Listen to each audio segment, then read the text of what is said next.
Guðrún Aspelund sem að núna er sóttvarnalæknir. Hún kemur í hvert viðtalið á fætur öðru og fullyrir það að það séu engar aukaverkanir af þessum efnum.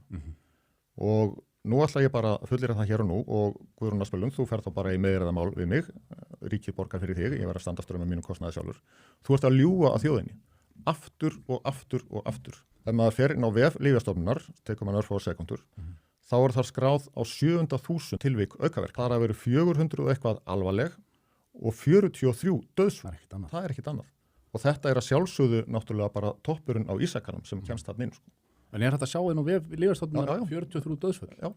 Og ég held mér að þeir hafi hægt að skráð þetta inn 2022-2023. Þetta er bara svo sláandi þegar maður fer að rýna í þetta, hvað þetta er ofboðslega rotið. Sko.